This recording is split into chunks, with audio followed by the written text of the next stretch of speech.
पढ़ लिया? पढ़ लिया? अब आपके पास 3 ऑप्शन है। आपसे किसी भी इंडिविजुअल से खड़ा करके ये पूछा जाता है कि इन तीनों में से आप किस चीज को फॉलो करना चाहेंगे। बेसिकली ऑब्वियसली बात है कि ह्यूमन और एनवायरनमेंट का रिलेशन है, और ह्यूमन एनवायरनमेंट का जो रिलेशन है ये 3 तरीके से है।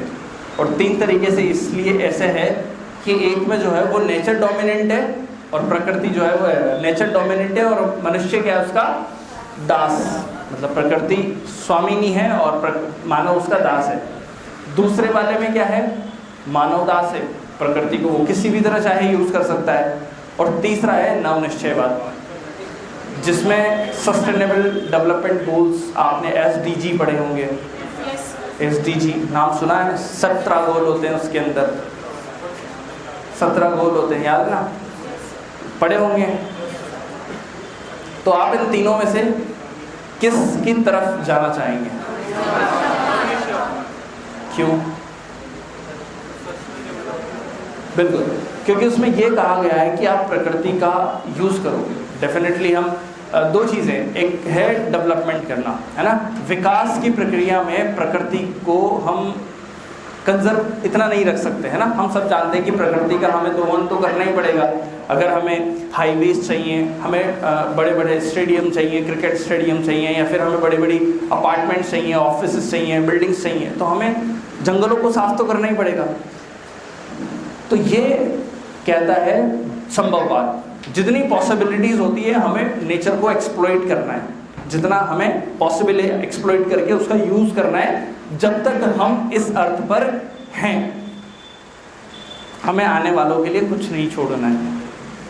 एक कहती है कि प्रकृति हमें चलाती है, पहला वाला जो था नियतिवाद निश्चयवाद, प्रकृति हमें चला रही है, प्रकृति जैसा चाह रही है हम वैसा कर रहे हैं।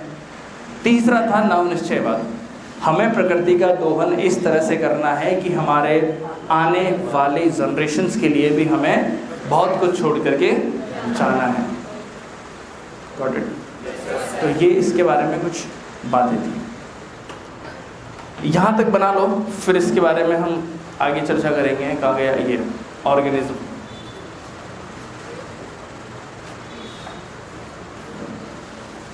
चलो, हाँ ऑर्गेनिज्म, ये वाली स्लाइड बनाओ। उसके बाद वो बीच में छूट गया था ना, तो इसलिए उसको कंप्लीट करना ज़रूरी था। चलिए,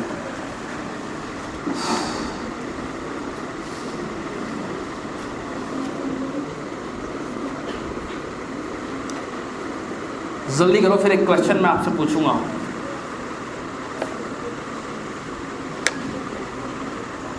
एनवायरमेंट, इकोलॉजी एंड इकोसिस्टम, क्या चीज? एनवायरमेंट, इकोलॉजी एंड इकोसिस्टम, इन तीनों में क्या डिफरेंसेस है, ये मैं आपसे पूछूंगा।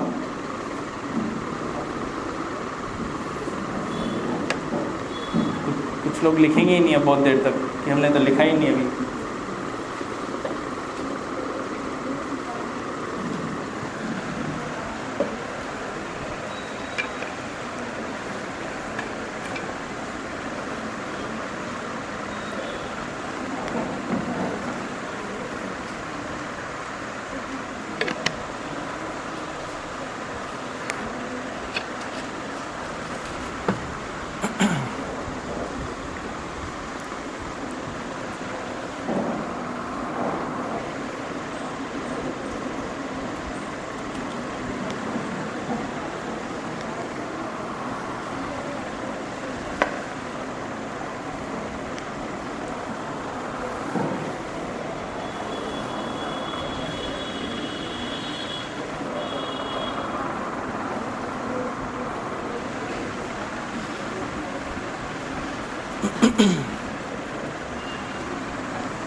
किसने लिख लिया? हाँ बोलो। जल ही जीवन है,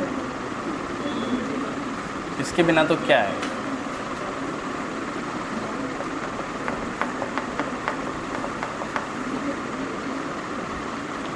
किस किस का मास्टर्स कंप्लीट है? मास्टर्स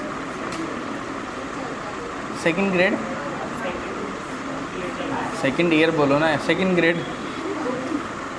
ऐसे लग रहा है मेरे सामने कोई टीचर बैठा है। सिर्फ 2 बच्चों का मास्टर्स क्लियर है,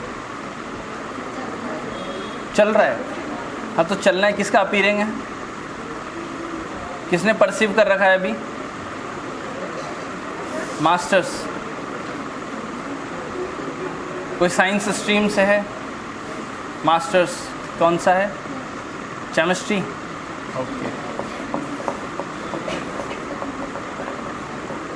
चलिए बहुत बढ़िया। ऑप्शनल क्या है आपका? Optional organic chemistry. ओके, इतना भयानक भी कहाँ जरूरत थी? तो सारा दिन बेंजीन बनाने में निकल जाता होगा टाइम। चलिए, बहुत खुश नसीब होते हैं वो लोग जो बेंजीन की स्ट्रक्चर सही से बना लेते हैं एक बार। हमसे तो कभी नहीं बनी। चलिए भाई, हो गया? हो गया? इसके बाद वाली भी लिखनी है। ये प्लांट स्पीशीज, पादप प्रजाति। पादप वो किंगडम होता है, जगत तो किंगडम हो जाएगा ना।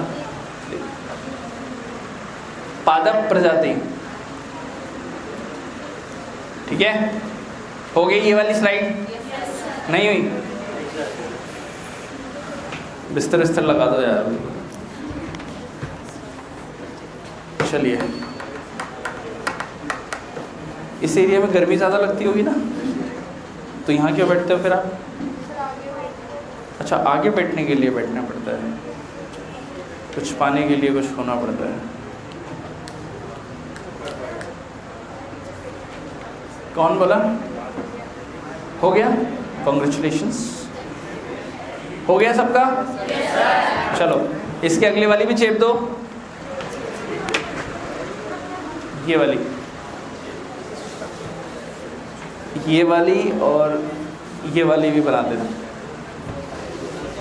जितना जैसे जैसे समझाया है ना, सिर्फ वैसे वैसे एक बार पढ़ लेना कि ऑर्गेनिज्म था, ऑर्गेनिज्म में 3 थे, 3 में एनवायरनमेंट से इंटरेक्ट हो रहा था। इंटरेक्ट एनवायरनमेंट मतलब क्या था? एनवायरनमेंट मतलब एबायोटिक, एबायोटिक था। इसके अलावा क्वेश्चन कहीं बाहर से नहीं जाएगा, उसकी जिम्मेदारी मेरी है, ठीक है?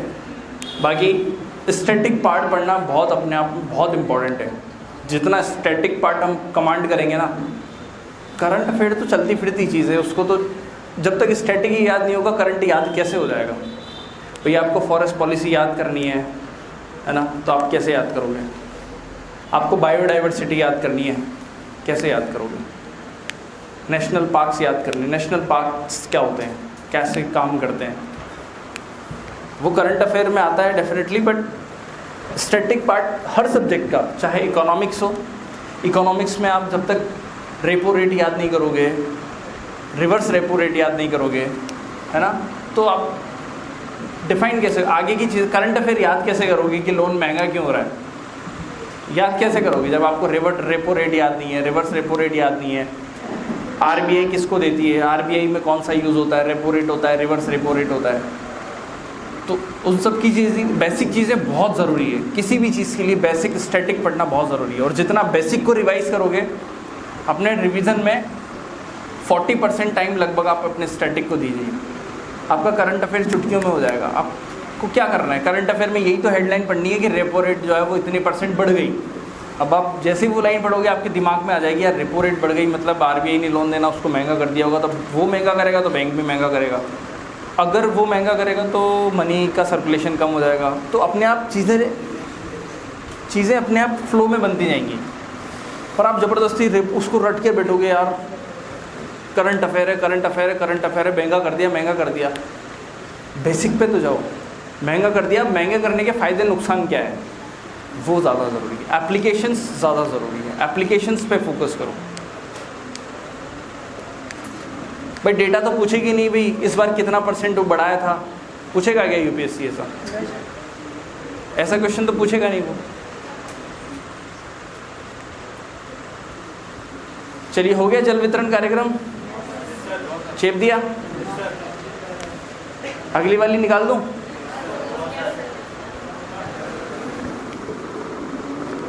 चलिए जल्दी करो भाई, जल्दी करो।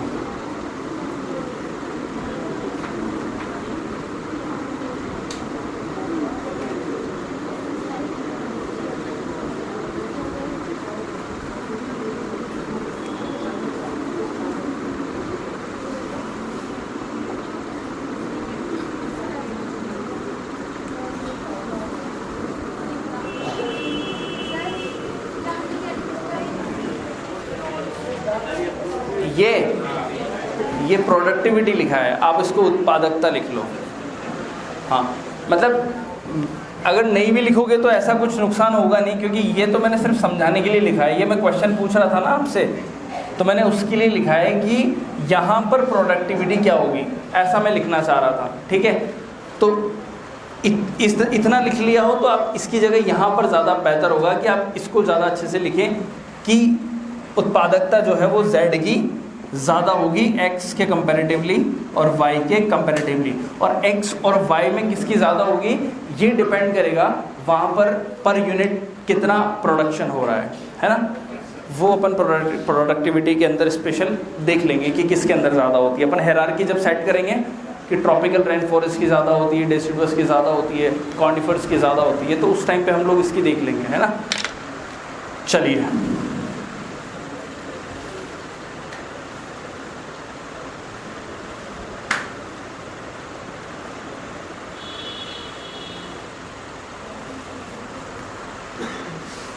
किसी को कोई समस्या?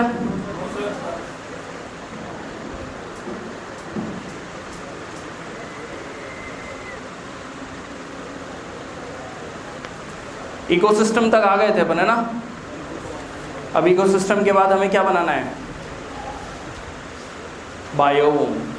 और बायोम के बाद क्या बनाना है? बायोस्फीयर।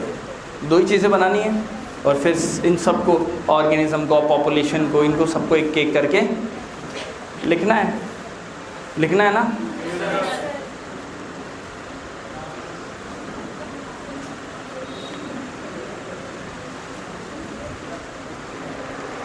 चले लिखें, मतलब शुरू करें।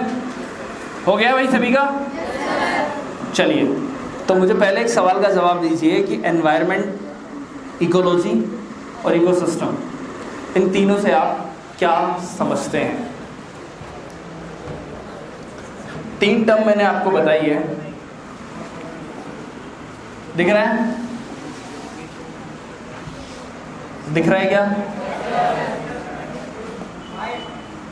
वाइट लूं? ठीक है यार, चलिए।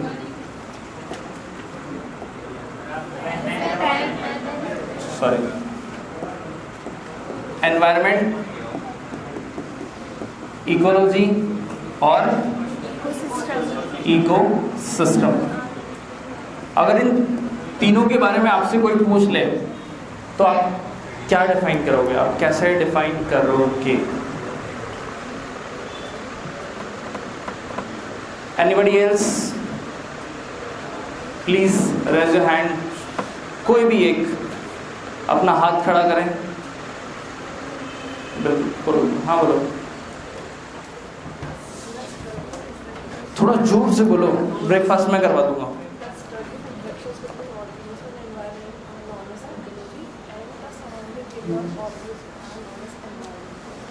And what is the ecosystem? It's okay, please.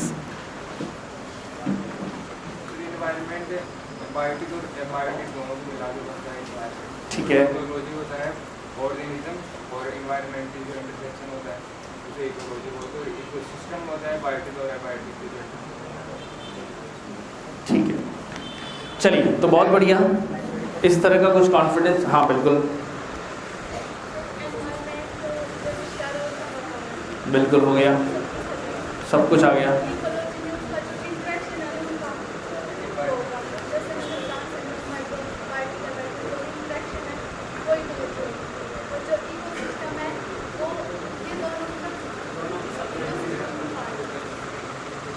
कोई बात नहीं, वेरी गुड।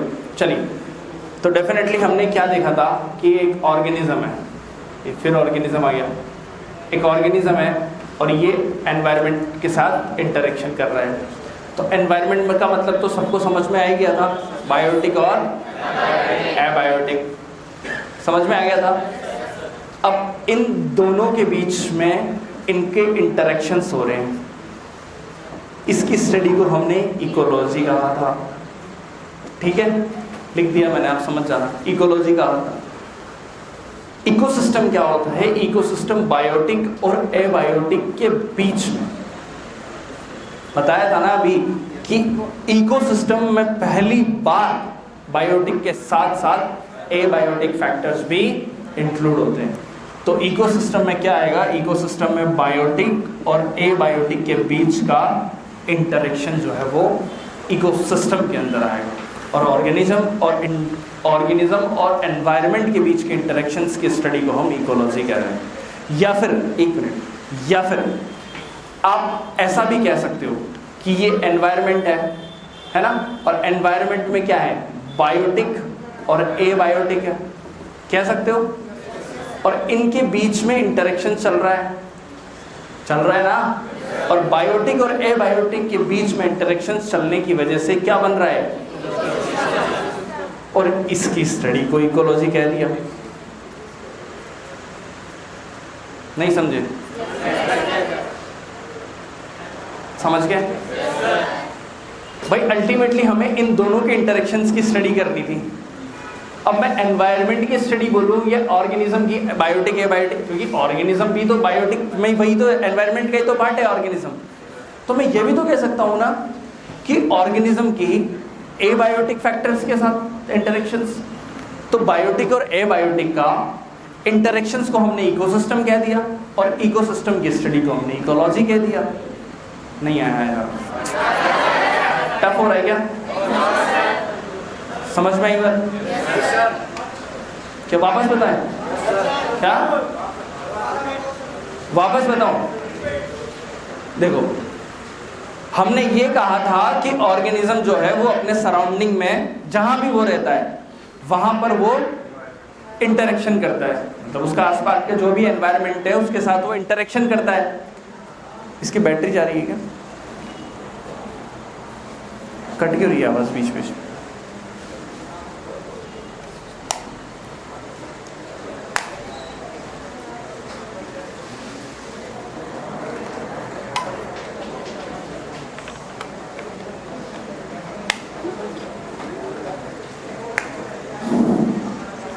ठीक है, तो हमने ये कहा था कि ऑर्गेनिज्म जो है वो अपने आसपास की सराउंडिंग से इंटरेक्ट करता है और हमने आसपास की सराउंडिंग में बायोटिक और एबायोटिक दोनों को कंसिडर किया था। तो हमने इन सब के बीच के इंटरेक्शंस की स्टडी को इकोलॉजी कहा था। अब मैं ये कह रहा हूँ कि एनवायरनमेंट के अंदर बायोटिक और एबायोटिक दोनों हैं। अब बायोटिक के अंदर मैं ऑर्गेनिज्म को मान सकता हूं क्या? भाई बायोटिक का मतलब क्या है? Plant, animal, micro. तो ऑर्गेनिज्म का मतलब क्या है? Plant, animal, micro. तो मैं ये भी तो कह सकता हूं कि बायोटिक और एबायोटिक या फिर ऑर्गेनिज्म और एबायोटिक, यानी कि इतना पोर्शन तो सेम है ना ये। तो मैं ये डायरेक्ट ये भी तो कह सकता हूँ ना, इसकी जगह मैंने बायोटिक मान लिया तो बायोटिक और एबायोटिक के बीच के इंटरेक्शन को हम वैसे भी इकोसिस्टम कह रहे हैं और इकोसिस्टम की स्टडी को हम इकोलॉजी कह रहे हैं। कुछ गलत कहा क्या? सिंपल। टफ हो गया? Got it? तो ये तीनों के बीच में डिफरेंट था, समझ में आ गया? चलिए अब देखो, अब छोटे छोटे इकोसिस्टम, यानी कि फॉरेस्ट एक इकोसिस्टम है और कौन सा इकोसिस्टम? डेजर्ट एक इकोसिस्टम है, पॉन्ड एक इकोसिस्टम है ना। तो ये सब सारे जितने भी इकोसिस्टम है, छोटे छोटे जितने भी इकोसिस्टम है, ये सब मिलकर के किसका फॉर्मेशन करते हैं? बायो। ठीक है, इसको हम क्या बोलते हैं? Large ecosystem. क्या बोलते हैं? लार्ज इकोसिस्टम, क्योंकि इसके अंदर जैसे ये है, अब इसमें यहाँ पर क्या है? ये फॉरेस्ट हो गया, ये डेजर्ट हो गया, ये पॉन्ड हो गया। अब